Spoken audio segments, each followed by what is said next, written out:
네, 샬롬과 또 합의의 귀한 찬양 감사합니다. 이 모든 찬양을 하나님께서 우리 모든 공동체의 찬양으로 기쁘게 받으신 줄 믿습니다.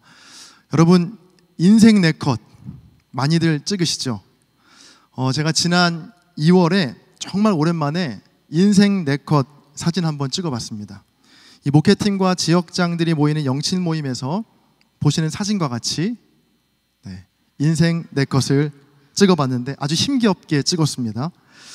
오늘부터 부활절까지 총 4번에 걸쳐서 여러분과 함께 말씀을 나눌 텐데 사진 치워주시죠. 네. 이 사순절기에 어떤 말씀을 전해야 할까 고민하다가 정한 주제가 바로 이 예수 네컷이었습니다. 여러분, 수많은 사진을 찍지만 그 중에 4장의 사진만을 선택하는 인생 네컷처럼 우리가 예수님에 대해 나눌 것이 너무나 많지만 그 중에 네컷, 4개의 장면, 4개의 말씀을 선택해서 함께 여러분과 나누려고 하는데요. 이번 예수 네컷 시리즈 설교의 컨셉이 있습니다. 아까 봤던 사진 잠시 또 띄워주시죠. 이 사진 보시면 어떤 느낌이 드시죠? 뭔가 불편해 보이고 좀 부담스럽게 느껴지지 않으십니까? 마찬가지로 오늘부터 나누게 될 한 주 한 주 말씀이요, 인생 예수 네컷의 말씀이요, 조금 불편하고 부담스러운 컨셉으로 준비하게 되었습니다. 굳이 찾아내지 않으면 놓치고 지나갈 수 있는 조금은 불편하고 부담스러운 예수님에 관한 말씀, 여러분과 함께 4주에 걸쳐서 나눠보도록 하겠습니다.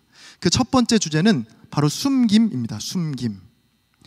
오늘 함께 읽을 이사야서 49장은요 이사야서에 나오는 총 4개의 종의 노래 중에 2번째 종의 노래입니다. 여기에서 말하는 종은 고난받는 종, 즉 장차 오실 메시아이신 예수 그리스도를 가리키는데요, 오늘 본문에서 단연 눈에 띄는 구절은 6절이죠. 그가 이르시되 내가 나의 종이 되어 야곱의 지파들을 일으키며 이스라엘 중에 보전된 자를 돌아오게 할 것은 매우 쉬운 일이라. 내가 또 너를 이방의 빛으로 삼아 나의 구원을 베풀어서 땅끝까지 이르게 하리라. 여러분, 매우 쉬운 일이라, 이방의 빛, 땅끝까지. 벌써 이런 단어를 듣기만 해도 가슴이 웅장해지고 주먹을 불끈지게 하는 아주 힘있는 말씀이죠. 인류를 구원할 메시아라면 모름지기 어려운 일이 없어야 되고요, 다 쉬워야 되고 빛이 나야 하고 또 그 빛이 땅끝까지 이르러야 한다. 듣기에 전혀 불편함이나 거리낌이 없는 매우 자연스럽고 수긍이 될 만한 말씀입니다. 자, 이렇게 빛이 나고 힘이 있고 뭐든지 쉽게 해내는 강력한 메시아상이 우리에게 전혀 불편함 없이 자연스럽고 익숙한 이유가 있습니다. 바로 그런 능력과 힘이 고스란히 내게도 임하기를 바라는 마음이 우리 모두에게 있기 때문입니다. 자, 그래서 예수님은 언제나 빛이 나야 하고 언제나 힘이 넘치셔야 하고 또 언제나 강력하셔야 합니다. 자, 그런데 오늘 말씀에 보면 이런 우리의 생각과는 전혀 다른 메시아의 모습이 등장합니다. 본문 1절과 2절인데요 우리 1절과 2절의 말씀을 같이 한번 읽어볼까요? 함께 읽습니다. 시작. 섬들아 내게 들으라, 먼 곳 백성들아 귀를 기울이라. 여호와께서 태에서부터 나를 부르셨고 내 어머니의 복중에서부터 내 이름을 기억하셨으며 내 입을 날카로운 칼같이 만드시고 나를 그의 손그늘에 숨기시며 나를 갈고 닦은 화살로 만드사 그의 화살통에 감추시고. 여러분, 메시아의 모습을 무엇이라고 비유하냐면 날카로운 칼이긴 한데 그냥 칼이 아니고요, 하나님의 손그늘에 숨겨진 칼이다 라고 말하고 있고, 또 갈고 닦은 화살이긴 한데 그 화살이 하나님의 화살통 안에 감추인 활이다 라고 말하고 있죠. 여러분, 칼과 활이 가장 빛나는 순간은요, 무언가를 멋지게 베어내고 또 목표물에 정확하게 꽂힐 때입니다. 아무리 날카롭고 예리하게 이 별인 칼과 화살이라고 해도 그 칼과 화살이 그저 캄캄한 통 안에 손 그늘 아래에만 숨겨져 있다면 여러분, 무슨 소용이 있겠습니까? 1년 전에 제 첫째 아들 시원이가 어린이집 졸업을 한 주 앞둔 어느 날이었습니다. 제가 큰맘 먹고 초등학교 입학을 앞두고 있는 제 첫째 아이에게 책가방을 사줬습니다. 첫 아이이고 또 그 아이가 초등학교에 입학한다고 하니까 괜히 처음에 들어가서 아이들 사이에서 기죽지 말라고 제가 사줄 수 있는 가장 최대치의 비싼 가방을 사줬습니다. 보니까 홀로그램도 되고요, 옆에 예쁜 인형도 달려있고 아주 핫한 가방이었습니다. 심지어 지금 제가 메고 다니는 가방보다 더 비싼 가방이었는데요. 그렇게 큰맘 먹고 이 가방을 사주고 나서 일주일 후에 어린이집 졸업식이 있었는데요. 그 어린이집에서 졸업 선물로 아이들에게 가방을 선물해 주었습니다. 여러분, 단체로 주는 선물이니까 비싼 가방일 리가 없겠죠.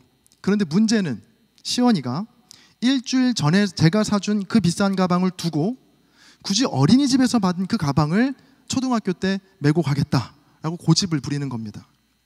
제가 아무리 그 가방보다 내가 사준 가방이 더 비싸고 더 좋다라고 꼬셔도 본인은 어린이집에서의 추억을 간직하기 위해 그 가방을 멜 수 없다. 나는 어린이집 가방을 매야겠다라는 겁니다.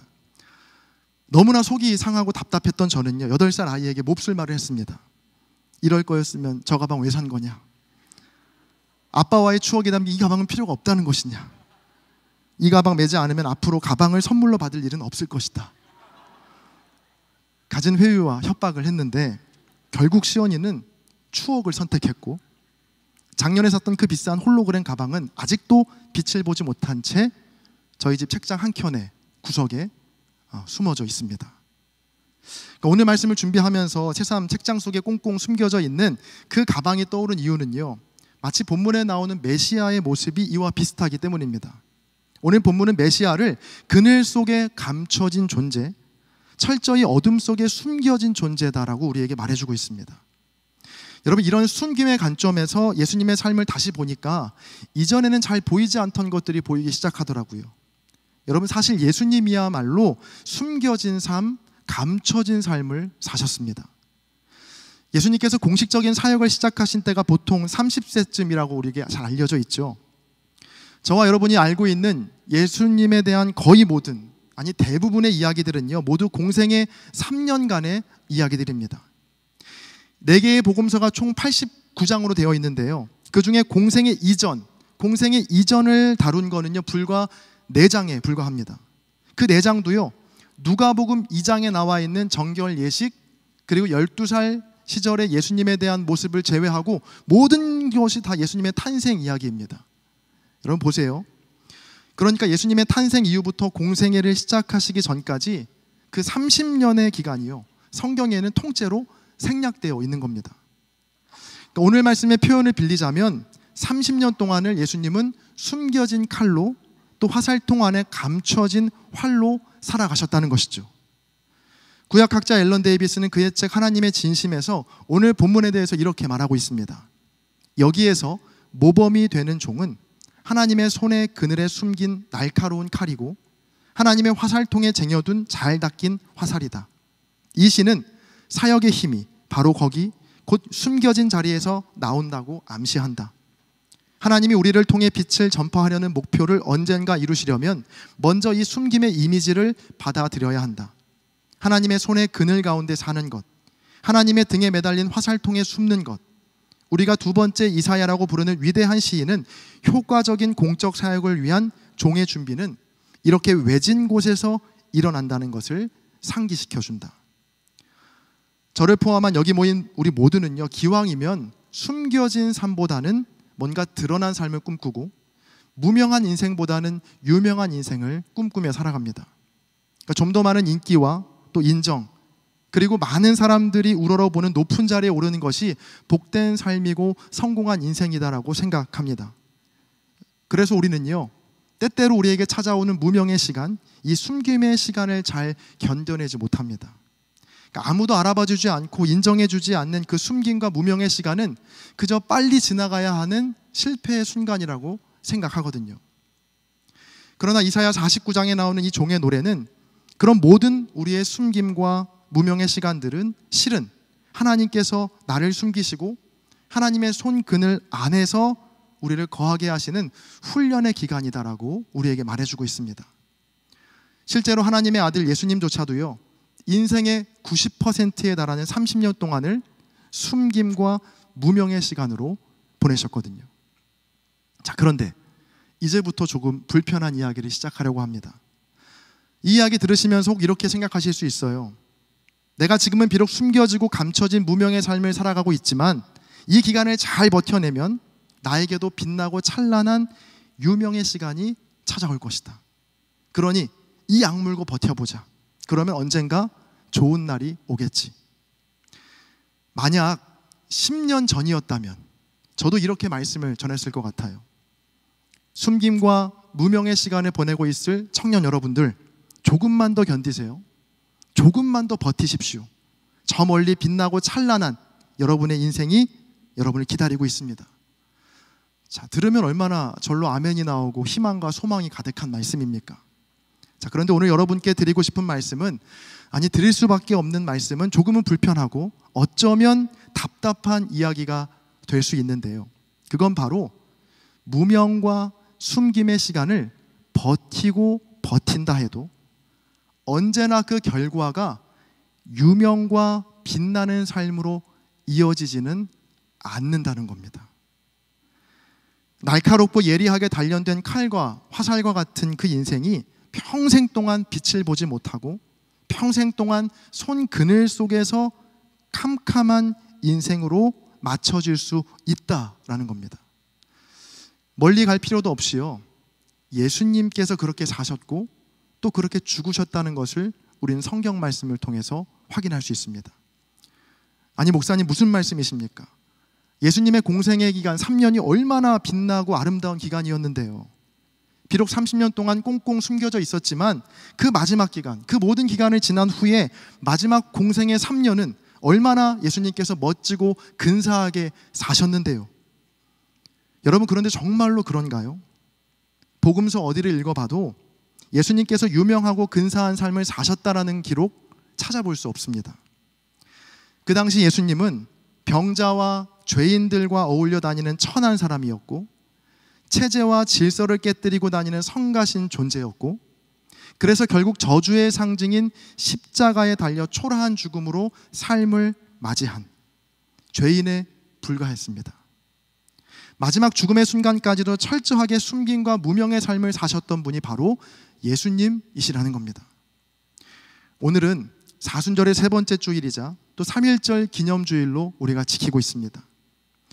불과 여러분 100년 전만 해도요, 우리나라는요 일제에게 나라를 빼앗긴 식민지였다는 사실 여러분 모르시죠? 이 이야기는요 아주 오래전의 이야기가 아닙니다. 불과 100년도 안 된 이야기입니다.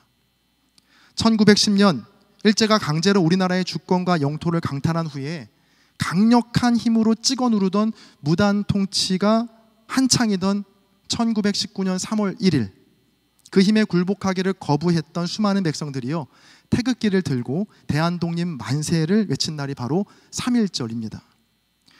이 만세 시위 운동은 전국적으로 퍼져나갔고요, 1919년 한 해만 해도 1542회의 만세 운동이 있었다라고 우리에게 알려주고 있습니다. 올해로 3.1절은 105주년을 맞이했는데요, 3.1 운동이 3월 1일 하루에만 일어난 운동이 아니라 1년 내내 일어난 운동이라는 걸 보면 105년 전 오늘 지금 이 시간에도 아마 대한독립 만세를 외치는 함성 소리가 전국 곳곳에서 가득했을 것입니다. 여러분, 3.1절 하면 떠오르는 인물이 한 명 있죠. 바로 유관순인데요.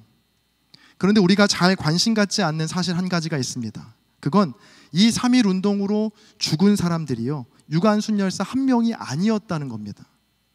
이 만세 시위 운동으로 전국에서 7,600명이 사망했고 16,000여 명이 부상을 입었고 46,000여 명이 체포 및 구금이 되었습니다. 여러분, 그렇게나 많은 사람이 죽임을 당했고 부상을 당했고 어려움에 처해졌지만 우리에게 지금 현재 알려진 이름은 유관순 한 명뿐이죠. 2020년도에 개마고원이라는 출판사에서 나온 책이 하나가 있습니다. 그 책의 이름이 우리가 버린 독립운동가들이라는 책인데요, 그 책의 부제는 이렇습니다. 무명의 독립투사들 기억의 전당에 불러오다. 이 책은 20명의 독립운동가들의 삶과 죽음 그리고 후손들에 대한 기록이 담겨 있는데, 자, 그런데 여기에 등장하는 20명의 독립운동가들의 공통된 특징 하나는요, 그 이름이 잘 알려지지 않았다는 데 있습니다. 제가 몇 분의 이름을 불러드릴게요. 혹시 그 중에 아는 이름이 있는지 한번 들어보세요. 김구웅, 김구 아니고 김구웅입니다. 문용기, 프랭크 스코필드, 박상진, 박재혁, 송학선, 박용만, 양세봉, 김동삼, 김경천, 오동진, 안희재.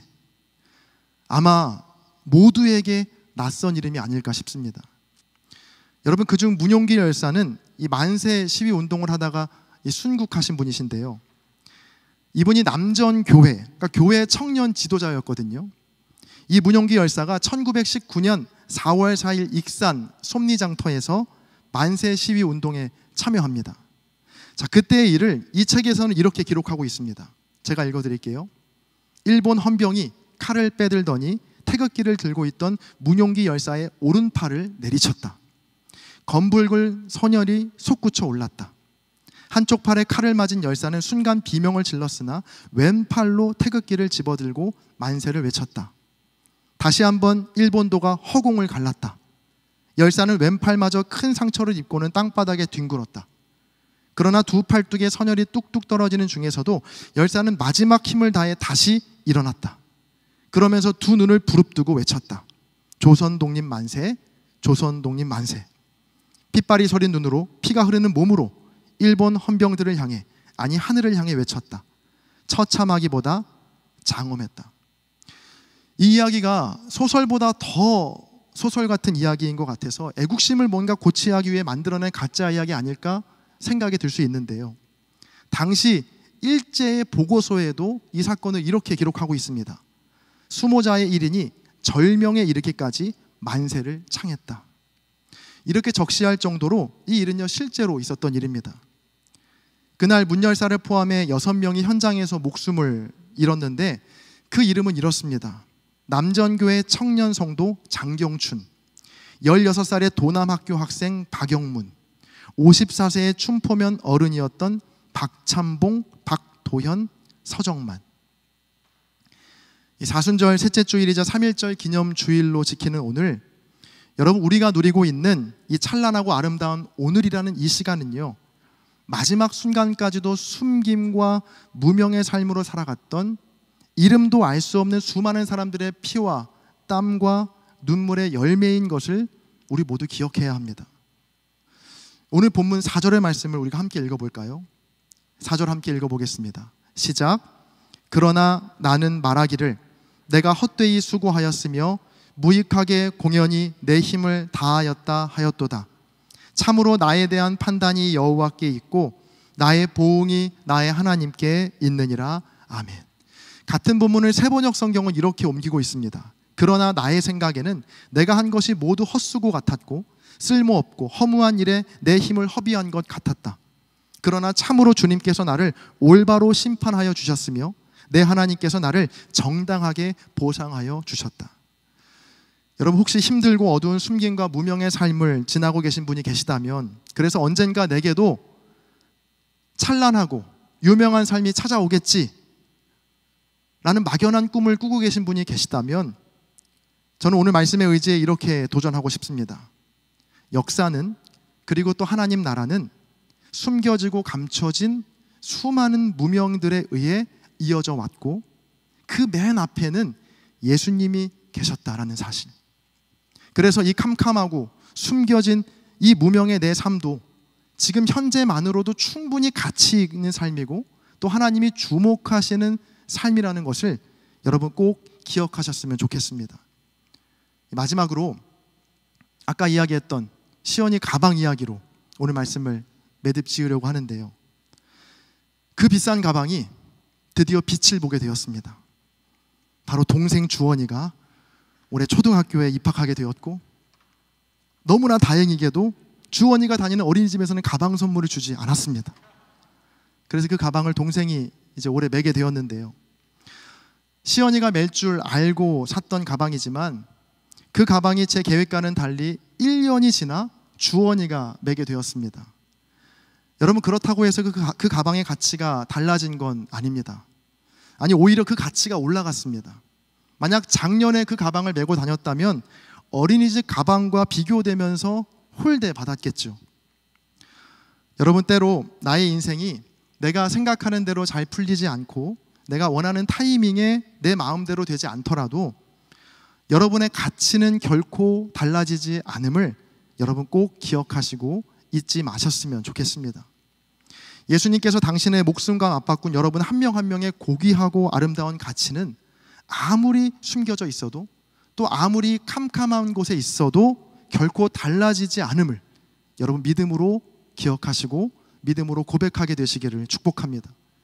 오늘 본문 4절에서 숨김과 무명의 어둡고 초라한 그 시간에 하나님께서 나를 정당하게 보상하여 주셨다 라고 고백한 것처럼 우리의 삶이 세상이 보기에 때로 초라하고 무명해 보이더라도 그 순간에도 여전히 나는 하나님의 보상을 충분히 받고 있고 나는 하나님의 사랑을 충분히 누리고 있다 라고 고백할 수 있게 되는, 세상이 결코 흉내낼 수 없고 이해할 수 없는 그 신비하고 놀라운 그 은혜가 여러분의 삶에 가득가득 넘치게 되시기를 주님의 이름으로 간절히 축원드립니다. 여러분, 예수네컷 두 번째 시간입니다. 여러 장의 사진 찍지만 그 중에 4장의 사진을 뽑아내는 우리 인생 네컷처럼 성경에 나오는 수많은 예수님에 관한 말씀 중에 4개의 말씀을 선택해서 우리 부활절까지 예수네컷이라는 주제로 함께 말씀을 나누고 있습니다. 우리 지난주 예수네컷 시리즈를 시작하면서 이 시리즈에 분명한 컨셉이 있다라고 말씀드렸는데요, 바로 불편함과 부담감이었습니다. 불편과 부담. 그래서 지난주 첫 시간에는 이 숨김이라는 제목의 말씀을 나누면서 예수님의 삶이 우리의 생각보다 화려하거나 빛나지 않았다라는 걸 말씀을 통해서 확인하게 되었습니다. 자, 그리고 오늘은 예수네컷 두 번째 시간으로 느림에 관한 말씀을 함께 나누도록 하겠습니다. 여러분, 먼저 느림이라는 말을 처음에 딱 들었을 때 느껴지는 어떤 이미지는 어떤 이미지들인가요? 아마 대부분 긍정적인 이미지보다는 느리다라고 하면 뭔가 부정적인 이미지를 많이 떠올리실 것 같습니다. 요즘 시대에 느리다라는 건 게으르다, 굼뜨다, 무능하다, 답답하다라는 이미지를 떠올리기 쉽거든요. 지난 2016년도에 한 기관에서 미국 내에 사회적 지위의 변화에 대한 연구를 한 적이 있는데요. 그 발표가 이렇습니다. 그러니까 과거에는 부의 상징, 사회적 지위가 높다는 상징이 여유로운 시간이었다고 해요. 그러니까 그 사람이 얼마나 여유로운가를 보면 그 사람이 얼마나 잘 살고 있는가, 얼마나 부자인가를 알 수 있다는 거예요.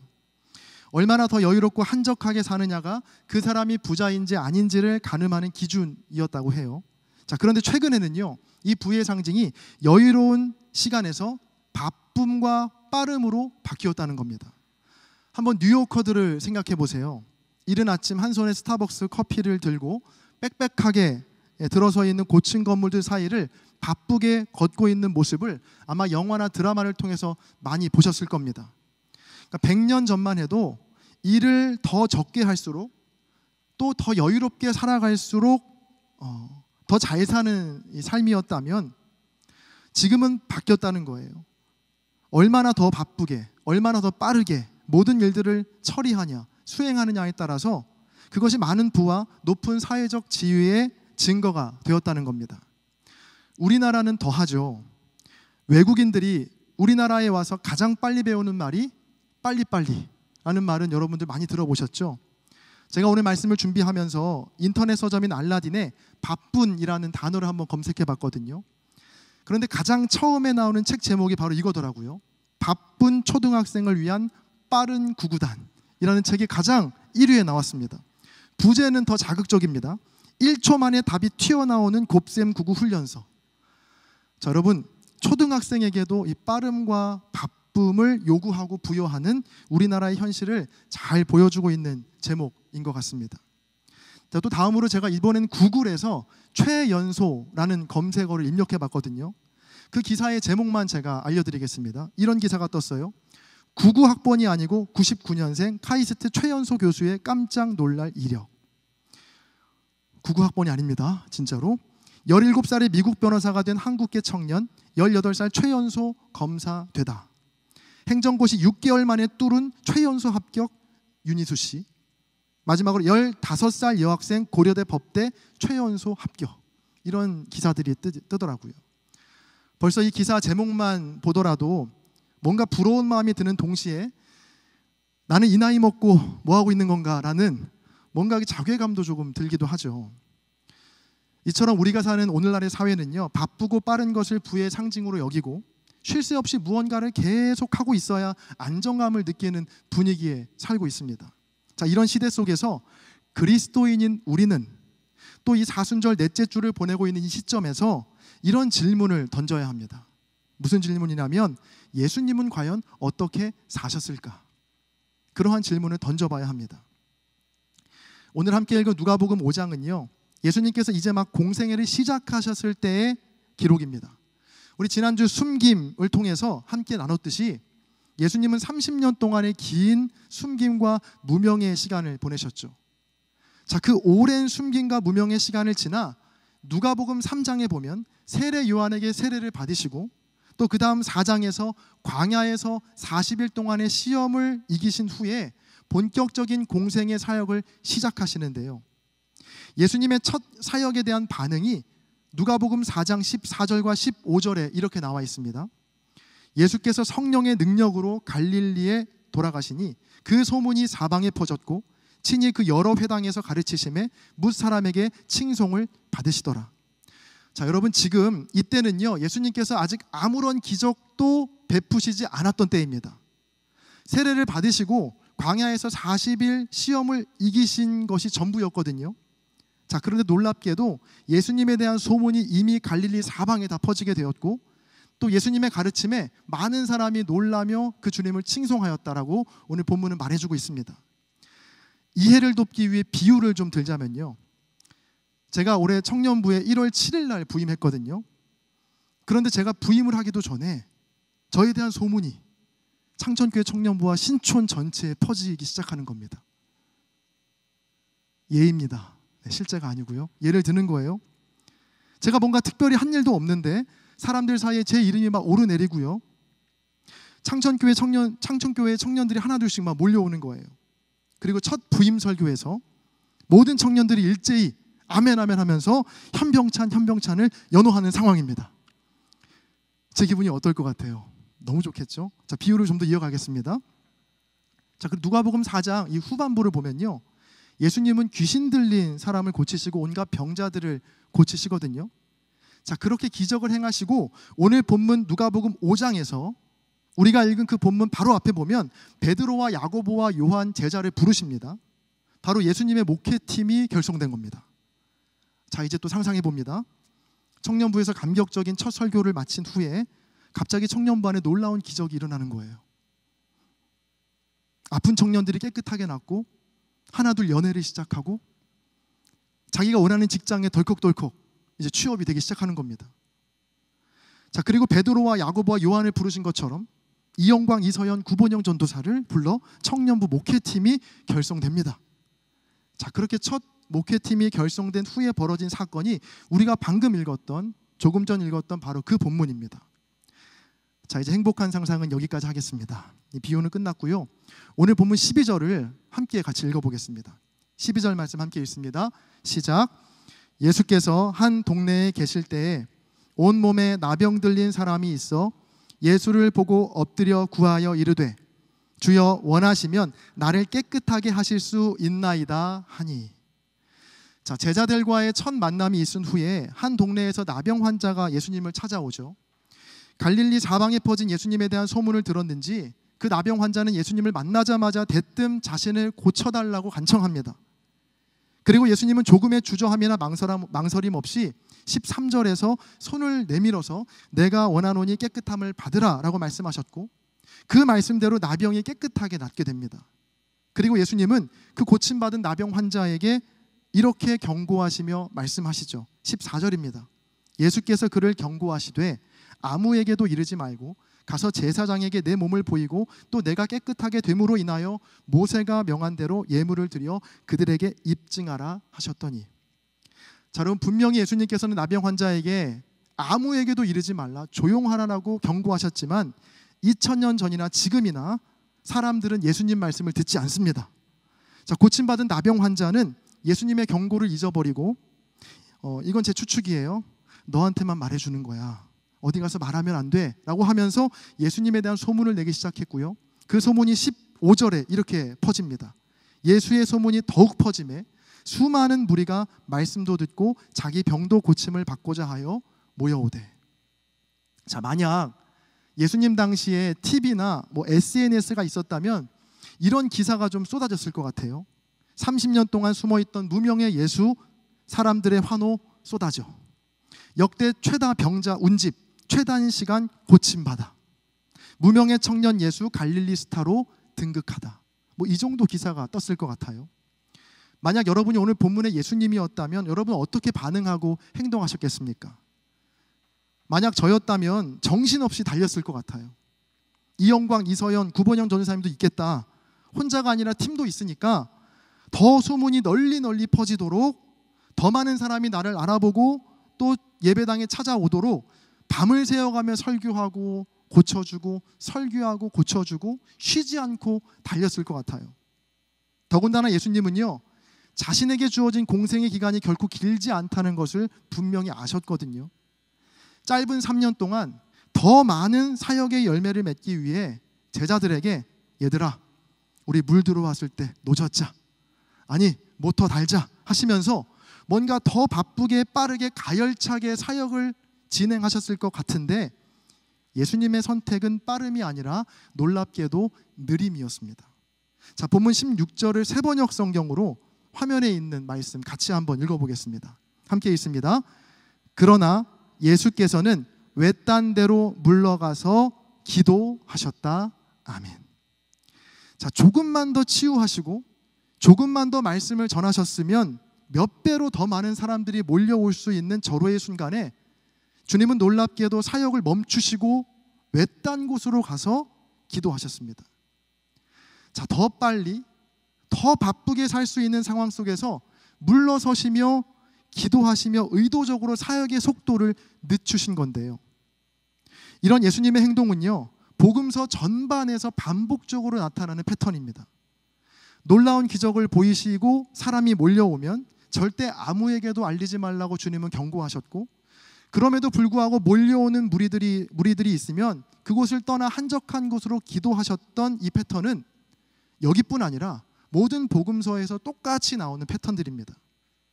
자, 처음에는 이런 예수님의 모습이 조금 답답하게 느껴졌습니다. 여러분, 자전거를 탈 때 가장 힘을 많이 쏟아야 하는 순간이 언제인지 아시죠? 처음 균형을 잡을 때 그때 가장 힘을 많이 쏟아야 하거든요. 자, 그런데 균형을 잡게 되고 어느 정도 속도가 붙으면 그때부터는 아주 미세한 힘에도 자전거의 속도가 굉장히 빨라집니다. 자, 오늘 본문의 예수님의 그 상황이 균형을 잡은 자전거와 같은 상황이었거든요.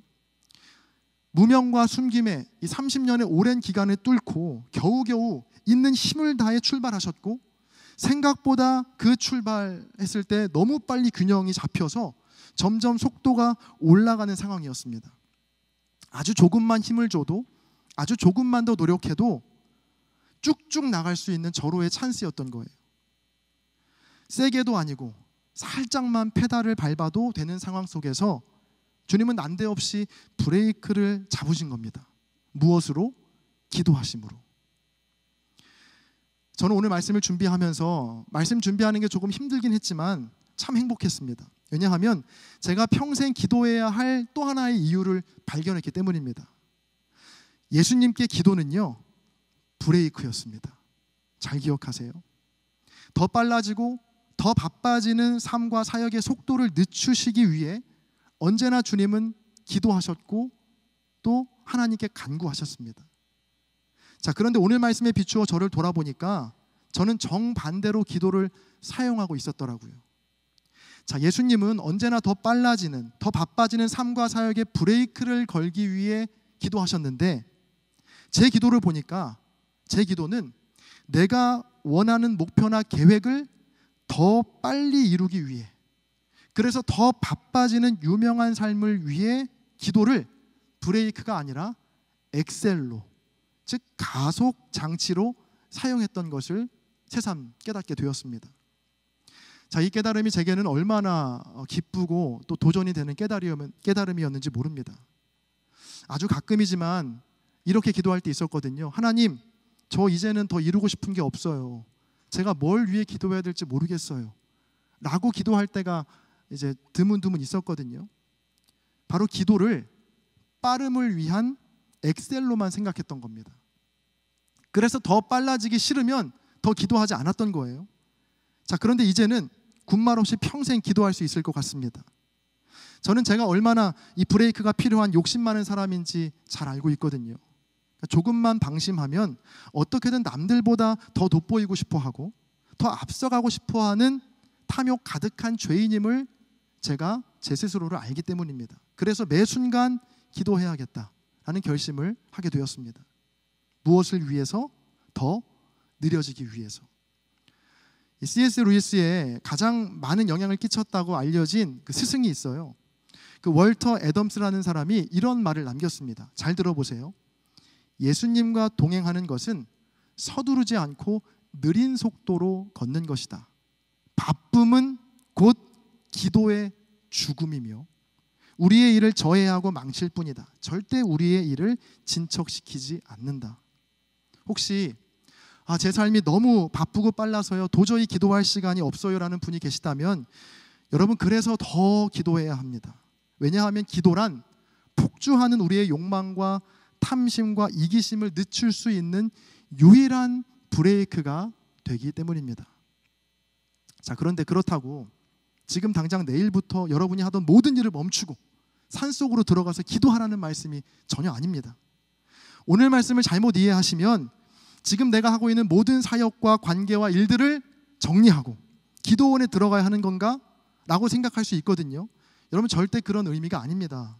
혹시라도 회장단이나 지역장 중에, 혹 오늘 봉헌 특송했던 청지기 속장님 중에 설교 끝나고 나서 목사님, 요즘 제 삶이 왜 이렇게 바쁘고 빠른가 생각해 봤더니 제가 회장단이나 지역장, 속장을 하고 있었더라고요.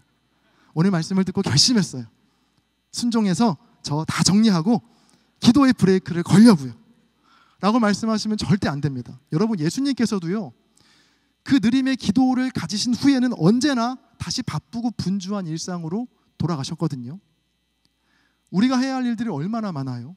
저만 해도 장례식, 결혼식, 신방, 설교, 각종 행사, 기획 및 준비, 새벽기도회, 수요 예배, 금요 성령 집회, 회장단 모임, 영친 모임, 원래회, 또 집에서는 한 여자의 남편, 두 아들의 아빠, 부모님의 아들로 해야 할 일들이 굉장히 많거든요. 만약 여러분 기도를 핑계로 그 모든 일들을 소홀히 한다면 그게 어떻게 제자의 삶, 또 그리스도인의 삶이 될 수 있겠습니까? 자, 여기까지 들으면 속으로 이런 생각할 수 있어요. 아니, 언제는 바쁘면 안 된다고 해놓고 이제와는 그래도 하는 일을 열심히 하라고 하고 도대체 어떻게 하라는 거야? 라는 질문이 들 수 있거든요. 그 질문에 도움을 드릴 수 있는 한 작가의 글을 제가 옮겨왔는데 잘 들어보세요. 제가 읽어드리겠습니다. 나는 진정한 일상의 신비가는 격리된 채 거룩을 관상하는 사람들, 고요한 침묵 가운데 신과 같은 깨달음에 도달하는 사람들이 아니라 소음으로 가득 찬 삶, 자신을 소진시키는 다른 사람들의 요구와 끝도 없는 의무들로 가득 찬 삶 속에서 하나님을 발견해내는 사람들이라고 믿게 되었다. 그들은 자녀 양육과 생계 유지 활동을 조화시키느라 애쓰는 젊은 부모들일 수 있다. 만약 그들이 지혜롭다면 어쩌다가 생기는 고독과 침묵의 드문 순간들을 소중하게 여기며 그 시간을 텔레비전과 같은 것들에 정신을 팔면서 도피하는 데 보내지 않을 것이다. 대신에 하나님의 임재의 신호에 귀 기울일 것이며 기도를 향해 그들의 마음을 열 것이다. 여러분, 이제 어떤 느낌인지 대충 감이 오시죠? 그러니까 내게 주어진 여러 과업들 속에서 어쩌다가 찾아오는 고독과 침묵의 순간, 그 순간을 놓치지 마시라는 겁니다. 그 순간 기도하면서 내 모든 생각과 삶과 사역의 속도를 그 순간 늦추는 겁니다.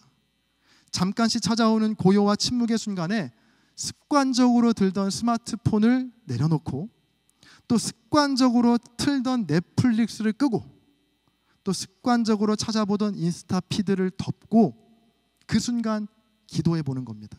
무엇을 위해? 느려지기 위해서. 자, 우리는 왜 이렇게 느려지는 삶을 선택하고 애써야 할까요? 물론 예수님이 그렇게 하셨기 때문에 따라해야 된다는 이유도 있지만요, 조금 더 풀어서 설명하면 바로 하나님의 속도에 발 맞추기 위해서입니다. 이 슬로우 영성이라는 책에 보면 한 일본인 신학자의 글이 실려 있는데요, 마지막 글입니다. 이것도 한번 잘 들어보세요. 하나님은 사랑이시기에 천천히 걸으신다. 하나님이 사랑이 아니시라면 훨씬 빨리 가실 것이다. 사랑에는 나름의 속도가 있다. 그것은 내적 속도이다.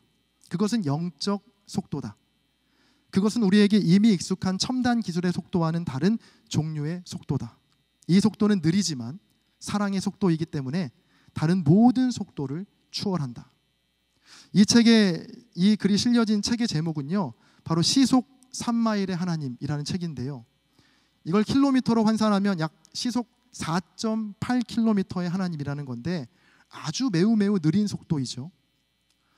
이제 말씀을 정리하겠습니다. 벌써 사순절의 넷째 주를 보내고 있습니다.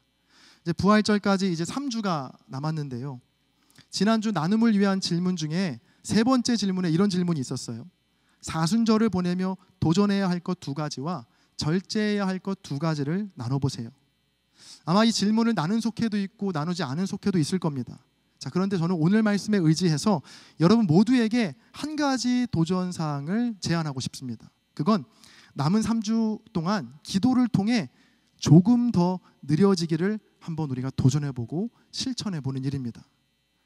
혹 하나님의 사랑의 속도를 추월해서 욕망에 달리기로 질주하는 삶을 살고 있었다면 그 속도를 조금 늦추고 기도를 통해서 하나님의 사랑의 속도에 한번 발맞춰 보는 것입니다.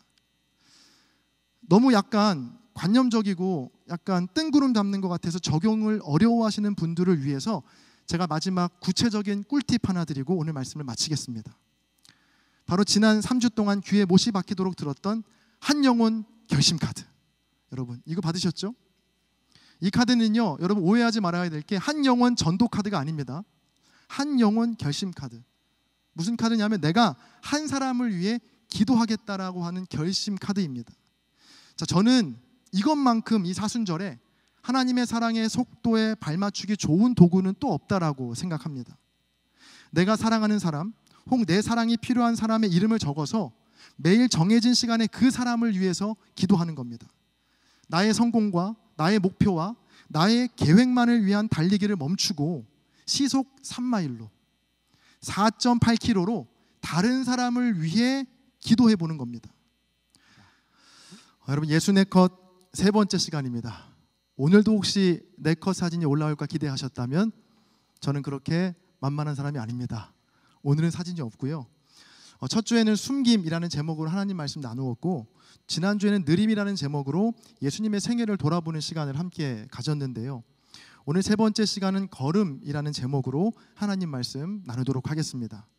자, 오늘 성경 봉독하시면서 도대체 이 본문이 오늘 말씀의 제목인 걸음과 무슨 상관이 있을까 하고 생각한 분들도 계실 수 있는데요. 오늘 함께 읽은 마태복음 13장의 이 비유는 씨 뿌리는 자의 비유에 관한 말씀으로 최소 교회 생활을 3년 이상 하신 분들이라면 한 번쯤은 들어봤을 만한 말씀입니다. 자, 말씀의 내용을 제가 간략하게 줄여서 소개하면 이렇습니다. 어느 날 예수님께서 바닷가에 계셨는데 소문을 듣고 큰 무리가 예수님 앞에 몰려옵니다. 거기에서 비유로 말씀을 시작하시는데 이런 말씀입니다. 한 농부가 씨를 뿌리는데 그 뿌린 씨가 총 4군데의 장소에 떨어집니다. 첫 번째 장소는 길가였습니다. 자, 그런데 이 길가에 떨어진 씨는 새들이 와서 먹어버렸고, 두 번째 장소는 돌밭이었는데 돌밭은 뿌리가 깊이 박히지 못해서 곧 말라 죽었고, 세 번째 장소는 가시떨기 위였는데 가시 때문에 잘 자라지 못했다. 자, 그리고 마지막 네 번째 장소가 이 좋은 땅이었거든요. 그 좋은 땅에 심겨진 그 씨가 잘 자라서 100배, 60배, 30배의 결실을 얻게 되었다라는 비유의 말씀이죠. 자, 보통 이 말씀을 어떻게 적용하냐면 하나님의 말씀이라는 씨앗을 받는 우리의 마음밭이 참 중요하다라는 걸로 많이 적용하거든요. 우리의 마음밭이 길가나 돌밭, 가시, 덤불과 같으면 안 되고 늘 옥토와 같은 좋은 마음밭이 되어야 한다. 그래야 우리 인생도 하나님이 주시는 100배의 축복, 60배의 축복, 30배의 축복을 받을 수 있다. 자, 그래서 여러분 마음밭은 어떤 밭인가요? 돌밭인가요? 가시밭인가요? 길가인가요? 그 모든 마음들을 다 갈아엎어서 좋은 땅으로 우리의 마음을 기경합시다. 자, 보통 이렇게 적용하거든요. 자, 물론 이런 적용이 틀린 건 아닙니다. 자, 하지만 이 마태복음 13장의 전체적인 말씀의 맥락을 살펴보면 오늘 말씀의 포커스가 밭이 아니라 씨를 뿌리는 사람에 있다는 것을 발견할 수 있습니다. 자, 여러분 지금부터 딱 5분만 정신을 잘 집중해 주셔야 됩니다. 지금부터 5분이 아주 중요합니다. 만약 이 비유의 말씀을 통해서 말씀을 받는 우리의 마음밭이 중요하다라는 걸 예수님이 알려주고 싶으셨다면 당시 예수님 앞에 수없이 모여있던 많은 사람들에게 이 비유에 대한 해설을 주님이 즉각 그들에게 설명을 해 주셨어야 맞습니다. 자, 그래야 듣고 있던 많은 사람들이 내 마음밭을 좋은 밭으로 바꿔야겠구나라고 생각하지 않겠습니까? 자, 그런데 오늘 본문 10절과 11절을 보시면 제가 세번역 성경으로 읽어드릴게요. 제자들이 다가와서 예수님께 말했다. 어찌하여 저 무리에게는 비유로만 말씀하십니까? 예수님께서 그들에게 대답하셨다. 너희 제자에게는 하늘나라의 비밀을 아는 것을 허락해 주셨지만 다른 저 무리들에게는 그렇게 해주지 않으셨다. 자, 비유의 말씀이 끝난 뒤에 제자들이 예수님께 찾아와서 따로 묻고 있는 겁니다. 예수님, 어찌하여 저 무리들에게는 이 비유에 대한 해석, 설명을 말씀해 주시지 않습니까? 그러자 예수님 대답이 하나님께서 너희 즉 제자에게는 하늘나라의 비밀을 알려주셨지만 허락하셨지만 저 무리에게는 허락되지 않았다라고 하시면서 비유에 대한 해설을 제자들에게만 쭉 이어서 설명해 주십니다. 자, 예수님은 왜 이 비유의 해설을 무리들이 아니라 제자들에게만 풀어주신 걸까? 바로 이 비유의 핵심이 하나님의 말씀의 씨를 받는 무리들에게 있는 것이 아니라 하나님의 말씀의 씨를 뿌려야 하는 제자들에게 그 포커스가 있기 때문입니다. 자, 그러니까 오늘 말씀을요, 밭의 입장에서가 아니라 한번 씨를 뿌리는 사람의 입장에서 이 말씀을 다시 읽어보세요. 그러니까 여러분이 농부가 되는 겁니다. 하나님의 말씀의 씨앗을 여러분이 열심히 뿌립니다. 자, 그렇게 수고하고 노력하지만 번번이 실패하는 거예요. 오늘 비유에도 총 4가지 밭 중에 3개의 밭에서 열매를 거두지 못하고 실패하거든요. 그러니까 성공률이 4분의 1, 25%밖에 안 되는 겁니다. 자, 그런데 놀라운 반전이 있죠. 4개 중에 단 1개의 밭에서만 열매를 맺게 되는데 그 열매가 최소 30배에서 최대 100배의 결실을 얻게 되었다는 거예요. 자, 그러니까 예수님께서 앞으로 계속해서 복음의 씨앗을 뿌려야 하는 제자들에게 이렇게 말씀하시는 거예요. 얘들아, 너희가 열심히 복음을 전하고 씨를 뿌려도 아마 많은 사람들이 대부분 너희 말을 듣지 않고 거부할 거다. 어떤 사람은 길가와 같은 마음으로, 또 어떤 사람은 돌밭과 같은 마음으로, 또 어떤 사람은 가시덤불과 같은 마음으로 번번이 너의 수고와 선의와 노력을 무시하고 하찮게 여길 것이다. 자, 그런데 아주 드물지만 좋은 마음을 가진 한 사람에게 그 복음이 전해지면 그 사람을 통해 100배의 결실을 보게 될 거야. 그러니까 너희들 많이 실패하더라도, 자주 실망하더라도 절대로 이 씨 뿌리는 일 멈추면 안 된다. 세상은 4개 중 3개에서 실패하면 끝났다고 하지만 나는 아니다. 남은 하나를 통해서도 100배의 결실을 거두게 하는 것이 바로 하늘나라의 비밀이란다. 이렇게 설명해 주시는 겁니다. 제가 오늘 이 걸음이라는 제목의 말씀을 전하면서 오늘 본문을 마태복음 13장으로 정한 이유가 있습니다. 그건 이 마태복음 13장에 나오는 씨 뿌리는 농부의 모습이 이 예수님의 모습, 예수님의 삶의 걸음과 너무나 잘 닮아 있기 때문입니다. 자, 여러분, 걸음이라는 말은요, 좁게는 2발을 번갈아 옮겨 놓는 동작을 뜻하지만 넓게는 삶의 궤적, 삶의 활동이나 삶의 결정 등을 우리는 걸음이라고 말합니다. 본문에 나오는 씨 뿌리는 농부의 걸음을 보며 예수님의 걸음이 떠오른 건데요. 자, 언뜻 보면 이 씨 뿌리는 농부의 걸음이 헛걸음처럼 보이지 않습니까? 4개의 밭 중에서 3개의 밭에서 열매 맺기를 실패한 거예요. 자, 적절한 비유가 될지 모르겠지만 이제 학교 다니실 때를 떠올려 보거나 학교 다니시는 분들이 많으실 텐데 시험 기간에 학교에서 밤을 새워가며 열심히 공부합니다.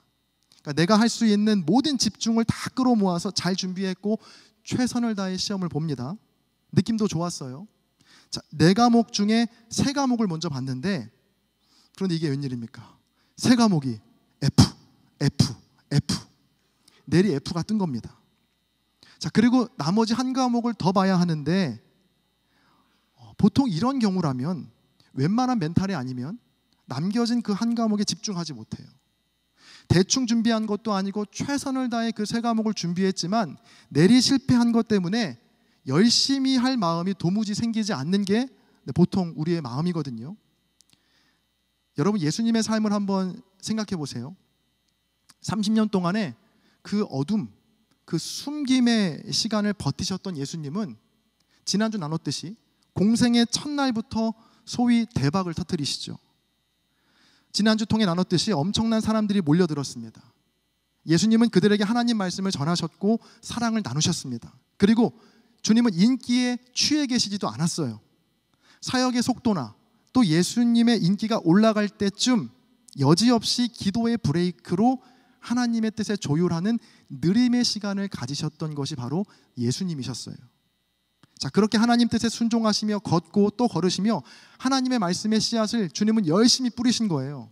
처음에는 그 말씀의 씨앗이 전부 좋은 땅에 뿌려진 것 같아 보였습니다. 사람들은 예수님께 열광했고요, 또 예수님께 추앙했습니다. 자, 그러나 시간이 지날수록 그 땅은 좋은 땅이 아니라 길가와 돌밭 그리고 가시덤불이었다는 것을 점점 더 깨닫게 됩니다. 하나 둘 예수님을 멀리하기 시작했고요, 예수님을 향해 불렀던 찬송은 곧 예수님을 죽이라는 외침으로 순식간에 바뀌어 버립니다. 더 충격적인 건 그렇게 믿었던 제자들까지도 예수님을 배신했다는 겁니다. 자, 보세요. 이처럼 예수님의 걸음은요, 4개 중 3개의 밭에서 실패한 농부의 걸음과 꼭 닮아 있습니다. 자, 그리고 예수님에게 남은 마지막 사명, 마지막 그 밭은 바로 십자가에서의 죽음이셨죠. 얼마나 절망스러운 상황입니까? 좀 전에 들었던 이 학점 비율로 한번 다시 따져보면 3과목을 F를 맞고 이제 유일하게 1과목 남았는데 하필이면 그 과목이 F가 확실한, 내가 어떤 노력을 해도 F밖에는 나올 수 없는 그 1과목이 내 앞에 남겨진 겁니다. 자, 그런데 주님은 그렇게 실패가 확실해 보이는 그 십자가를 달게 받으시죠. 마지막까지 포기하지 않으시고 끝까지 씨를 뿌리는 농부의 걸음으로 주님은 사셨고 그렇게 죽으셨습니다. 자, 그 미련해 보이고 실패한 것 같은 걸음이 만들어낸, 그 주님의 걸음이 만들어낸 결과가 무엇입니까? 바로 저와 여러분, 그리고 지금 이 시간 전 세계 곳곳에서 하나님을 예배하는 수억, 아니 수십억 명의 그리스도인들이 그 열매가 되었습니다. 여러분, 장지호노의 나무를 심은 사람이라는 책을 보면요, 그 책의 이야기가 이래요. 그 저자가 1913년 6월에 도보 여행 중에 풀 한 폭이 보이지 않는 황무지에서 한 사람을 만나게 됩니다. 그 사람은 3년간 아주 독특한 일을 반복해서 오고 있었는데 그 일이 무엇이냐면 3년 동안 하루도 빠지지 않고 매일 100개의 도토리를 그 황무지 땅에 심었던 겁니다. 자, 그렇게 3년 동안 심었던 도토리는 벌써 10만 개가 되었죠. 자, 그런데 10만 개의 도토리 중에 싹이 나온 도토리는 5분의 1, 2만 개에 불과하고 그마저도 들쥐나 산토끼들이 갉아먹게 되면 결국 최종적으로 살아남는 도토리 나무는 불과 10,000개밖에는 되지 않았습니다. 자, 그가 도토리를 심게 된 이유는 간단했습니다. 그 땅이 황무지였기 때문에, 나무가 없기 때문에 죽어가고 있다라고 생각했기 때문입니다. 그 사람이 도토리를 거기에 심는다고, 그 나무를 심는다고 누구 하나 칭찬해 주는 사람도 없고요, 또 돈을 받는 일도 아니었지만 그 사람은 매일 홀로 100개의 도토리를 심습니다. 자, 그렇게 저자와 그 나무를 심는 사람과의 만남이 시작된 겁니다. 그 저자가 나무를 심는 그 사람과의 마지막 만남이 1945년 6월이었다라고 책에 나와 있는데요, 황무지와 같은 곳에 한 사람이 매일 100개의 도토리를 심은 지 벌써 30년의 세월이 흐른 겁니다. 자, 제가 그 30년이 지난 뒤에 나오는 그 책의 내용을 제가 잠시 읽어드리겠습니다. 잘 들어보세요. 1913년에는 이 마을에 10집인가 12집이 있었고 사람이라고는 단 3명만이 살고 있었다. 그들은 난폭했고 서로 미워했으며 덫으로 사냥을 해서 먹고 살았다. 육체적으로나 정신적으로나 거의 원시인에 가까운 삶이었다. 버려진 집들을 쐐기풀이 덮고 있었다. 그들에게는 죽음을 기다리는 것밖에 희망이 없었다. 하물며 선한 일을 하며 사는 것은 생각할 수도 없었다. 그러나 30년 뒤 모든 것이 변해 있었다. 공기마저도 달라져 있었다. 옛날에 메마르고 거친 바람 대신에 향긋한 냄새를 실은 부드러운 바람이 불어오고 있었다. 물 흐르는 소리 같은 것이 저 높은 언덕에서 들려오고 있었다. 숲속에서 부는 바람 소리였다. 그런데 놀랍게도 못 속으로 흘러드는 진짜 물소리가 들려오는 것이었다. 나는 만들어진 샘에 물이 넘쳐 흐르는 것을 보았다. 그리고 나를 가장 감동시킨 것은 그 샘 곁에 이미 4살쯤 되어 보이는 보리수가 심어져 있는 것이었다. 벌써 잎이 무성하게 자란 이 나무는 분명히 부활의 한 상징임을 보여주고 있었다. 자, 제가 처음 이 책을 읽었을 때 얼마나 감격했는지 모릅니다. 책을 읽어본 분들은 느끼셨겠지만 책에 보면요, 배경이 되는 장소나 주인공의 이름, 나이 등이 너무나 사실적으로 또 구체적으로 기록되어 있어서 이것이 정말 실화처럼 읽혀지거든요. 실제로 인터넷 글들을 보면 이 이야기가 실화라고 소개된 글들이 많이 있는데, 안타깝게도 이 책의 저자 장지호노가 이 나무를 심은 이 사람 이야기는 실화가 아니라 만들어낸 허구의 이야기라는 것을 이미 밝힌 적이 있더라고요. 저는 솔직히 좀 실망했고 좀 허탈했습니다. 이런 아름답고 감동적인 이야기, 한 사람이 만들어낸 놀라운 기적과 같은 이 이야기가 실화였으면 얼마나 좋았을까 하는 아쉽고 안타까운 마음으로 오늘 설교를 준비하던 중에 놀라운 기사 하나를 발견하게 됐는데, 잠깐 준비된 영상을 함께 보시겠습니다.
자, 인도판 나무를 심은 사람이라고 불리는 자다브 파행의 이야기가 얼마나 제 가슴을 다시 뛰게 했고 또 기쁘게 했는지 모릅니다. 여러분, 때로 이 시대 가운데서 우리가 신앙을 갖고 산다는 거, 또 믿음으로 산다는 게 이 이야기처럼 정말 황무지 속에 나무 한 그루 심는 것처럼 느껴질 때가 종종 있거든요. 나 하나 믿음으로 산다고 해서 뭐 세상이 달라지겠어? 아무리 내가 십자가 사랑 실천하고 정직하게 살기 위해 노력한들 악인이 득세하는 이 세상에 어떤 영향을 줄 수 있겠어? 라는 무력감과 허탈감 느낄 때 있지 않으십니까? 네, 솔직히 저는 좀 그랬습니다. 올해가 제가 신학교에 들어간 지 꼭 20년이 되는 해더라고요. 한국 나이로 제 나이가 벌써 40세에 접어들었습니다. 놀라시진 않네요. 당연해 보인다. 네. 20년 전에 제가 신입생으로 신학교에 들어갔을 때 제가 선배로부터 처음 들었던 말이, 병찬아, 한국교회 어려워. 앞으로 지금보다 훨씬 더 어려워질 거야. 그리고 두 손으로 제 두 눈을 가리시더니, 병찬아, 한번 눈 떠봐. 캄캄하지? 그게 네 미래야. 이런 말을 처음으로 들었거든요. 그 말을 들을 때마다 저는 내심 내가 신학교에 온 이상 더 이상 한국교회의 어둠은 없다. 한국교회의 부흥이 바로 나로부터 시작될 것이다 라는 근거 없는 자신감이 그 20년 전에 있었거든요. 그리고 정말 열심히 공부했고요. 뒤 한번 돌아보지 않고 달리고 또 달렸습니다. 그리고 어느덧 20년이나 흐른 거예요. 오늘 말씀을 준비하면서 그 20년 전 20살의 대학생 현병찬이 40세 목사가 된 현병찬에게 이렇게 물어보고 있는 것 같은 거예요. 현명찬 목사님, 어떻게 20년 동안 열심히 달리셨는데 한국교회 좀 좋아졌나요? 좀 밝아졌나요? 그 질문에 제가 대답을 못 하겠더라고요. 왜냐하면 지금 상황은 20년 전보다 훨씬 더 상황이 많이 안 좋아졌거든요. 한 기사를 보니까 우리나라 청년 복음화율이 3%라고 합니다. 그러니까 청년 100명 중에 3명이 신앙생활을 한다는 거예요. 선교 용어 중에 여러분 미전도 종족이라는 말이 있습니다. 그러니까 이 말이 무슨 뜻이냐면 한마디로 이 복음이 전해지지 않은 종족이라는 뜻이에요. 그 공동체가 미전도 종족이냐 아니냐를 가름하는 이 기준이 5%거든요. 한 나라나 어떤 한 종족, 한 집단의 복음화율이 5% 미만이면 그 집단을 미전도 종족이라고 부르고 5% 이상이면 이제 거기서 벗어났다라고 말합니다. 자, 보통 그래서 미전도 종족의 상당수는요 아프리카나 중동 지역에 몰려 있습니다. 자, 그런데 우리나라의 청년 복음화율이 몇 프로요? 3%라는 겁니다. 그러니까 미전도 종족과 같은 퍼센트라는 거예요. 자, 그래서 청년 목회를 한다는 건 거의 뭐 중동이나 아프리카에서 선교하는 것과 비슷하다라고 많이들 이야기합니다. 자, 가뜩이나 교회는 더 어려워졌는데 저는 또 올해부터 미전도 종족 청년 사역을 시작하게 되었으니 솔직히 앞이 좀 보이지 않았습니다. 자, 그래서 제게는 오늘 말씀이 더욱 소중하고 또 여러분에게 이 말씀이 전해지기를 바라는 마음이 간절합니다. 자, 씨 뿌리는 자에게만 허락된 하나님 나라의 비밀, 그것이 무엇이었습니까? 4개의 밭 중에 3개의 밭에서 실패하더라도 절대로 포기하지 말고 뿌리고 또 뿌려야 한다라는 겁니다. 길가나 돌밭, 가시덤불 가리지 말고 뿌려라. 그 사이 어딘가 아주 조그만 좋은 땅에 씨가 뿌려지기만 하면 100배, 60배, 30배의 결실을 거두게 하시는 분이 하나님이시다 라고 우리에게 말해주고 있는 거예요. 오늘이 사순절 5번째 주일입니다. 아마 저보다 여러분이 더 피부로 느끼실 거예요. 세상 속에서 청년 그리스도인으로 산다는 게 정말 쉽지 않죠. 뭔가 좀 힘들고 어렵더라도 영광스럽기라도 하면 내가 좀 버틸만 한데 그런 것도 아니거든요. 기도로 준비하고 믿음으로 선택한 일들이 번번이 실패하고 아무런 빛을 보지 못할 때 마치 우리의 믿음이 부정당한 듯한 느낌을 받기도 합니다. 자, 그런 우리에게 오늘 말씀을 통해 주님은 우리에게 이렇게 위로하시고 격려하시는 거예요. 원래부터 하나님 나라는 그렇게 자라온 것이다. 다 실패한 것 같아도 단 하나의 좋은 땅에서 솟아난 그 나무가 100배, 60배, 30배로 자라서 돌밭, 길가, 가시밭을 뒤덮을 정도로 크게 될 것이다. 그러니 오늘도 씨를 뿌려야 한다 라고 우리에게 도전하시는 겁니다.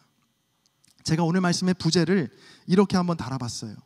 나무를 심는 사람이라고 오늘 말씀의 부제를 달아봤는데 생각해 보니까 예수님이야말로요 평생 나무를 심어 오셨더라고요. 그게 어떤 나무인지 아세요? 바로 십자가라는 나무입니다. 이 십자가라는 나무의 특징이 있습니다. 그 특징이 뭐냐면 이 십자가라는 나무는 자라기 위해서 필요한 게 있는데 그 필요한 건 불편과 손해, 희생과 실패, 그리고 죽음을 먹고 자란다는 겁니다. 이 나무 누가 심고 싶어 하겠습니까? 자, 그런데 예수님은 그 십자가라는 나무를요 마지막 순간까지 이 땅에 심으셨습니다. 불편과 손해, 희생과 실패, 그리고 죽음으로 그 나무를 끝까지 심으셨습니다. 자, 그렇게 죽기까지 심으신 그 십자가라는 그 나무는 예수님 당시에는 너무나 초라하게 짓밟히고 잘려나갔죠. 자, 그런데 시간이 흘러 그 십자가에서 피어난 아주 조그만 싹이 자라고 또 자라서 이제는 온 세상을 덮고도 남을 만큼 큰 나무가 되었음을 우리는 모두 고백하고 또 알고 있습니다.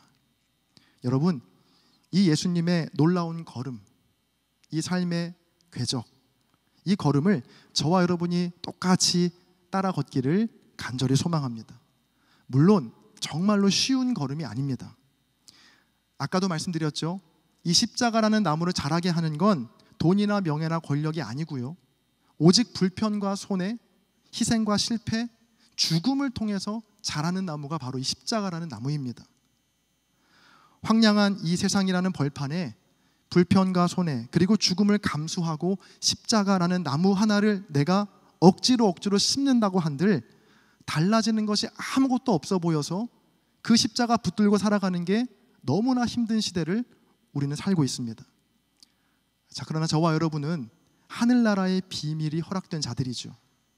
그렇게 심고 또 심다 보면 단 하나의 나무를 통해서도 그 비좁은 땅을 통해서도 100배의 결실을 맺게 하시는 그 하나님 나라의 비밀, 그 비밀을 알고 그 비밀을 가진 우리가 그 십자가 나무를 심지 않는다면 이 세상 어느 누구가 그 나무를 심고 사랑할 수 있겠습니까? 예수님께서 저와 여러분을 위해 마지막 순간까지 십자가라는 그 나무를 심으셨던 것처럼 우리 창천교회 청년 공동체 여러분 모두도 하나님 나라를 위해 또 내가 아닌 다른 누군가를 위해 그 십자가를 심을 수 있는 믿음의 사람들이 되시기를 주님의 이름으로 간절히 축복합니다. 기억하셔야 할 건 이 십자가라는 나무는 결코 나의 만족과 나의 유익, 나의 편함, 나의 쾌락으로는 자라날 수 없다라는 겁니다. 하나님의 말씀을 실천하기 위해 흘리는 나의 땀과 눈물, 불편과 손해만이 이 나무를 자라게 할 수 있습니다. 때로 가시와 같은 사람, 돌밭과 같은 일들, 또 길가와 같은 관계 속에서도 포기하지 마시고 복음의 씨앗을 늘 뿌리시고 그 십자가를 심으시기를 바랍니다. 실패처럼 보이는 그 관계와 일들 속 어딘가에 좋은 땅 한 뼘만 있다면 하나님은 그 틈을 비집고 들어가셔서 그 작은 틈을 통해서도 100배의 결실을 얻게 하시는 위대한 하나님을 여러분 꼭 신뢰하시기를 바랍니다. 그 하나님을 신뢰하시면서 우리 모두가 내가 속해 있는 가정과 속회 그리고 학교나 직장에서 나무를 심는 사람으로, 그 십자가를 심는 사람으로 주님의 걸음을 잘 따라 걸으며 세상이 알 수 없고 그래서 줄 수 없는 놀랍고 위대한 풍성한 은혜와 사랑을 경험하는 복된 한 주, 또 믿음의 청년들이 다 되시기를 주님의 이름으로 간절히 축원합니다. 함께 기도하시겠습니다. 여러분, 예수네 컷 네 번째 마지막 시리즈입니다. 여러 장의 사진을 찍지만 그 중에 4장의 사진을 뽑는 인생 4컷처럼 예수님에 대해 나눌 이야기들이 참 많이 있지만 그 중에 4컷, 4개의 말씀을 선택해서 그동안 함께 나누어 왔는데요. 여러분, 첫 번째 컷의 제목을 혹시 기억하시나요? 바로 숨김이었습니다. 그러니까 막연히 예수님의 생애는 대단하고 뭔가 화려한 줄 알았는데 막상 살펴보니까 예수님의 생애의 대부분은 숨김의 시간이었다라는 것을 말씀을 통해서 살펴보았습니다. 두 번째 컷의 제목은 느림이었습니다. 그러니까 30년 동안 숨김의 시간을 숨죽여 보내셨던 예수님은 드디어 모든 사람의 주목을 받기 시작하시는데 이 공생의 시작부터 놀라운 기적, 그리고 수많은 무리의 칭송을 받으셨지만 예수님은 언제나 그럴 때마다 기도의 브레이크를 거셨다라고 했습니다. 그러니까 더 바빠질 수 있고 또 더 빨라질 수 있는 기회 앞에서 예수님은 언제나 느림을 선택하셨습니다. 자, 이어서 세 번째 이 예수네 컷의 제목 혹시 기억하시나요? 걸음이었습니다.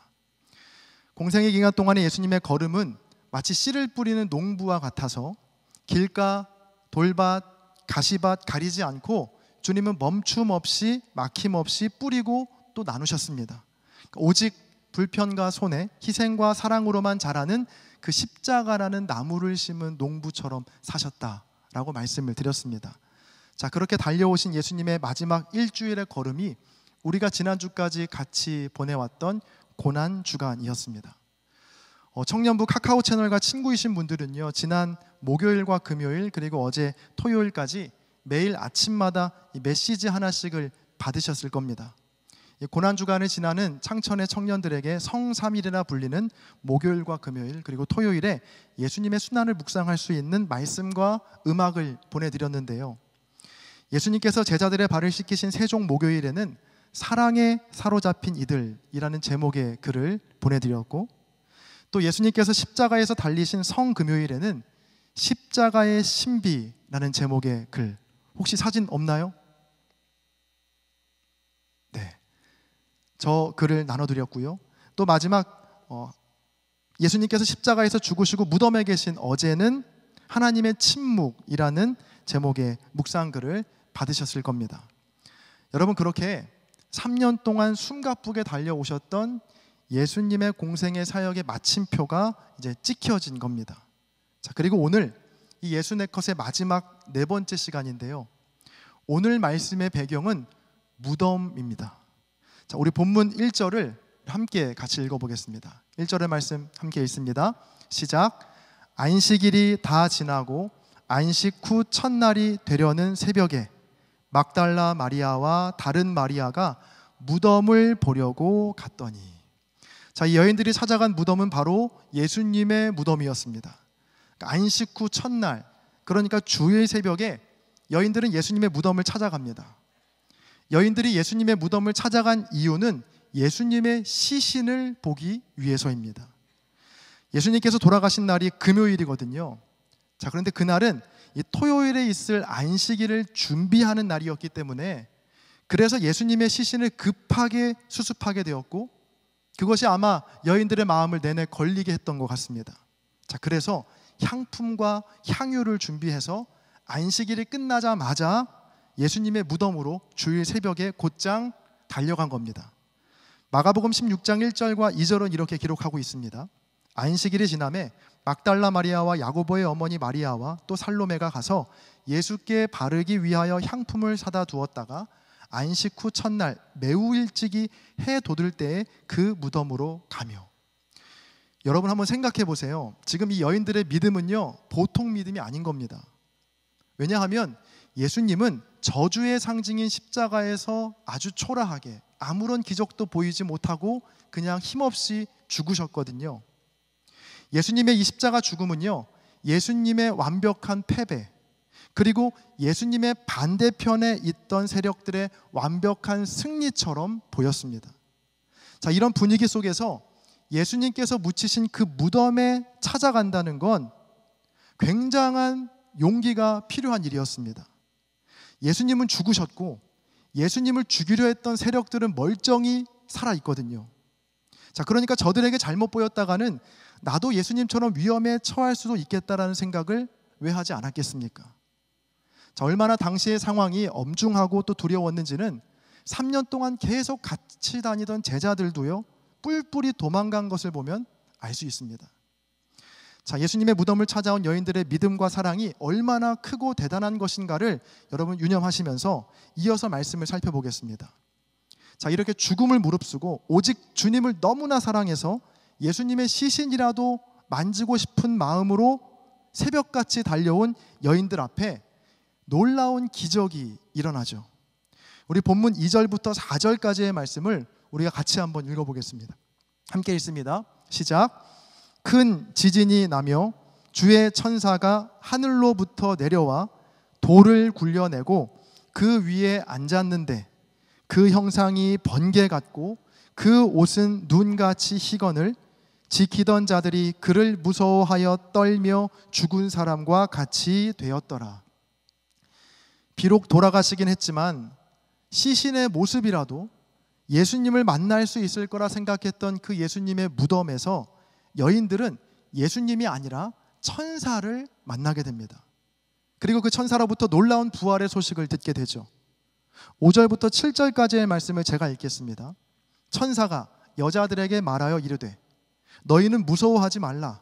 십자가에 못 박히신 예수를 너희가 찾는 줄을 내가 아노라. 그가 여기 계시지 않고 그가 말씀하시던 대로 살아나셨느니라. 와서 그가 누우셨던 곳을 보라.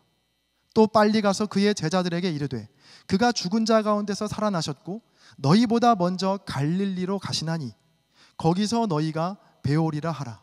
보라, 내가 너희에게 일렀느니라 하거늘.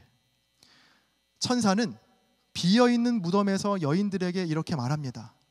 예수님은 이 무덤에 여기에 계시지 않다. 그가 말씀하시던 대로 다시 살아나셨고 너희보다 먼저 갈릴리로 가실 것이다. 예수님의 부활 소식을 듣게 된 여인들은요, 무서움과 큰 기쁨으로 제자들이 있는 곳으로 향해 달려갑니다. 자, 그렇게 정신없이 달려가던 중에 이 부활의 주님을 또 만나게 되는데요, 부활하신 주님은 좀 전에 천사가 했던 말과 똑같은 말을 반복해서 여인들에게 말씀하십니다. 그건 갈릴리에 가면 나를 만나보게 될 것이다 라는 말씀이었습니다. 10절입니다. 이에 예수께서 이르시되 무서워하지 말라. 가서 내 형제들에게 갈릴리로 가라 하라. 거기서 나를 보리라 하시니라. 자, 오늘 예수 내 것 시리즈의 마지막 설교의 제목은 없음입니다. 자, 부활절을 맞아 파격적으로 오늘 설교가 없습니다 라는 의미의, 웃어주셔서 너무 감사합니다. 네. 그런 의미의 없음은 아니고요. 바로 오늘 6절의 말씀 때문인데요. 빈 무덤을 보고 깜짝 놀란 여인들에게 6절에서 천사가 이렇게 말하죠. 그가 여기 계시지 않다. 자, 그가 없다. 즉 예수님이 없다라는 겁니다. 여인들의 생각에는 지금 예수님을 만날 수 있는 유일한 장소는 바로 예루살렘에 있는 예수님의 무덤이었습니다. 예수님의 시신을 모신 무덤, 그 무덤만이 비록 돌아가시긴 했지만 예수님을 만날 수 있는 유일한 장소였죠. 자, 그런데 놀랍게도 그곳에는 예수님이 계시지 않았습니다. 예수님이 계실 거라고, 예수님이 반드시 있을 거라고 확신했던 그곳에서 여인들은 예수님을 만나지 못했던 겁니다. 자, 그런데 실은 여인들이 정말 예수님의 말씀을 믿었고 정말 예수님을 보기를 원했다면 그들이 가야 할 곳은 무덤이 아니라 바로 갈릴리였습니다. 오늘 본문에서도 천사도 갈릴리를 말하고 있고 또 예수님도 갈릴리를 말씀하고 계시거든요. 자, 그럼 왜 하필 갈릴리일까? 자, 그건 예수님께서 이 본격적인 십자가 순환을 당하시기 전에 마태복음 26장 2장 앞에서 하신 말씀을 보면 알 수 있는데요. 26장 31절과 32절을 제가 읽겠습니다. 아직 주님이 십자가 지시기 전입니다. 그때 예수께서 제자들에게 이르시되 오늘 밤에 너희가 다 나를 버리리라. 기록된 바 내가 목자를 치리니 양의 떼가 흩어지리라 하였느니라. 이제 중요합니다. 그러나 내가 살아난 후에 너희보다 먼저 갈릴리로 가리라. 32절에서 분명히 말씀하시죠. 내가 살아난 후에 너희보다 먼저 갈릴리로 갈 것이다. 자, 그러니까 예수님께서 부활하시고 갈릴리로 가겠다라고 하신 건 이미 이전에 약속하신 말씀이었다는 것이죠. 자, 그런데 여인들과 제자들은 주님께서 약속하신 갈릴리가 아니라 자신의 생각과 경험에 비추어서 예수님이 계실 것만 같은 그곳 무덤을 찾아갔던 겁니다. 그리고 그 결과는 없음이었죠. 예수님을 만나지 못했습니다. 하나님의 말씀이 아닌 자기의 생각과 경험에 비추어서 예수님이 계실 만한 곳으로 갔다가 예수님을 그곳에서 만나지 못하는 이 장면, 혹시 이 장면, 이 비슷한 장면을 성경에서 어디선가 또 보지 않으셨나요? 바로 어디냐면 마태복음 2장에 나오는 동방박사들의 실수와 매우 비슷한 패턴입니다. 자, 시간을 돌려서 예수님께서 탄생하신 때로 한번 돌아가 보죠. 예수님의 탄생 이후에 동방박사들은 예수님을 만나기 위해 별을 따라 먼 길을 찾아옵니다. 자, 그렇게 예루살렘까지 별의 움직임을 따라 잘 따라왔지만 마지막 문턱에서 그들은 실수를 저지르게 되죠. 예수님께서 태어나신 곳은 예루살렘이 아니고 베들레헴이었거든요.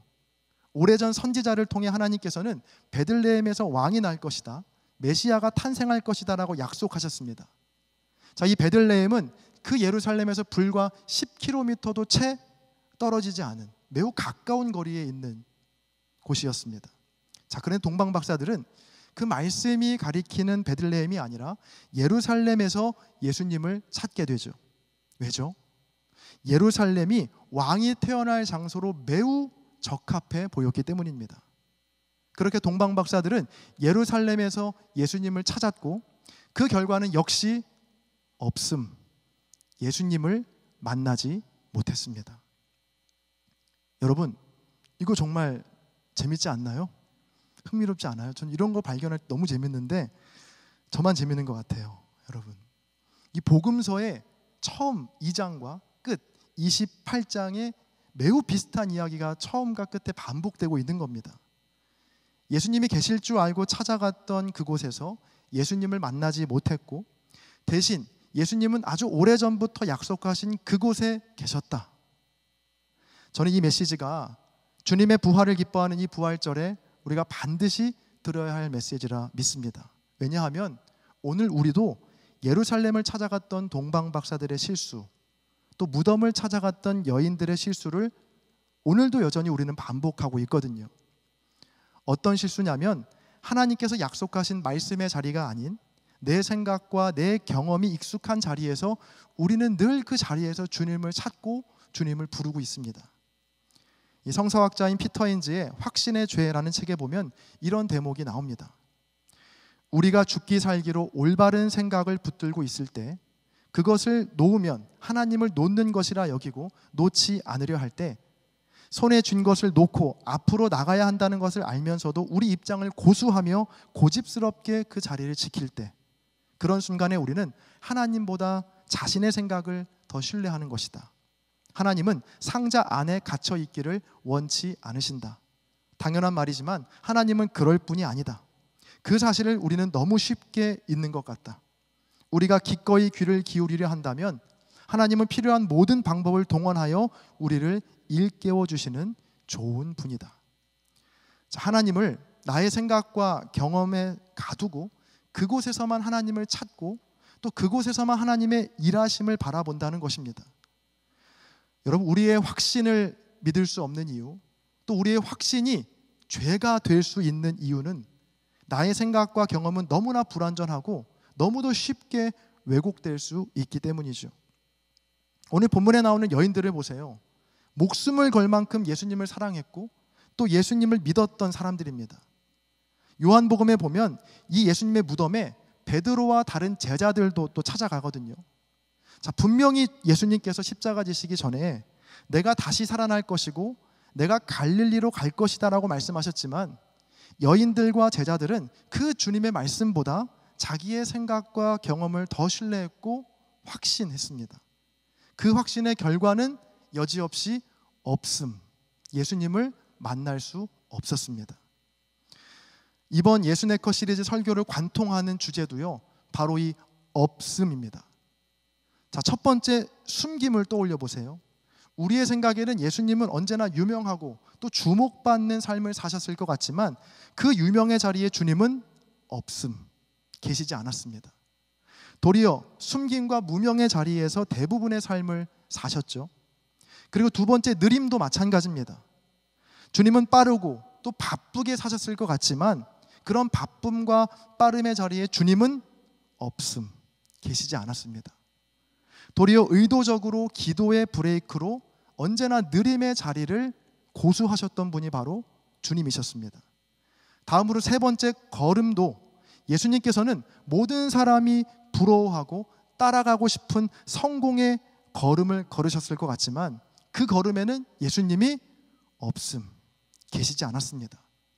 대신 불편과 손해, 희생과 실패의 걸음을 걸으신 분이 바로 주님이셨죠. 자, 우리가 생각하기에 주님이 계실 것만 같은 그곳에는 여지없이 없음, 주님이 계시지 않았고요. 반대로 절대로 주님이 계시지 않을 것 같은 그곳에 주님은 언제나 계셨다는 것을 우리는 말씀을 통해서 확인할 수 있습니다.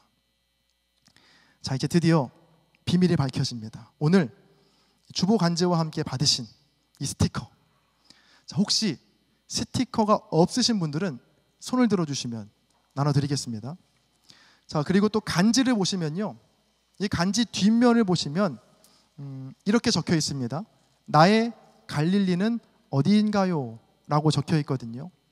자, 오늘 본문에서 천사도 예수님도 부활의 주님을 만나는 장소가 무덤이 아니라 갈릴리라고 말하고 있습니다. 갈릴리는 내 생각과 내 경험이 미치지 못하는 곳, 설마 저런 곳에 주님이? 라고 생각되어지는 곳. 자, 그러나 분명히 주님께서 약속하신 말씀의 자리가 바로 갈릴리 그곳입니다. 예수님께서는 평생을 어디에서 사셨냐면 갈릴리에서 사셨거든요. 그리고 그곳에서 가장 많은 기적도 보이시고요, 가장 많은 사람을 치유하신 장소가 바로 갈릴리였습니다. 왜냐하면 그 갈릴리에 아프고 상처받고 아파하는 사람들이 제일 많이 모여 살았었거든요. 예수님도 얼마든지 예루살렘에서 고고하고 깨끗하고 거룩하고 율법에 능통해서 말이 잘 통하는 사람들과 어울리고 싶지 않으셨겠어요? 그러나 주님은 언제나 갈릴리에 계셨습니다. 죽으시고 부활하신 후에도 주님이 계신 곳은 예루살렘의 무덤이 아니라 갈릴리였습니다. 자, 그래서 예를 들어보면 이런 겁니다. 여러분이 앉은 그 자리에서 물리적 혹은 정서적으로 가까운 사람이 있는 곳, 나와 친근한 사람이 있는 곳, 그곳은 무덤입니다. 갈릴리가 아니에요. 거기엔 부활의 주님이 계시지 않습니다. 대신 저 멀리 조금 어색하고 낯설고 한 번도 내가 생각해보지 않았던 사람이 있는 곳, 그곳이 바로 나의 갈릴리가 될 수 있다는 겁니다.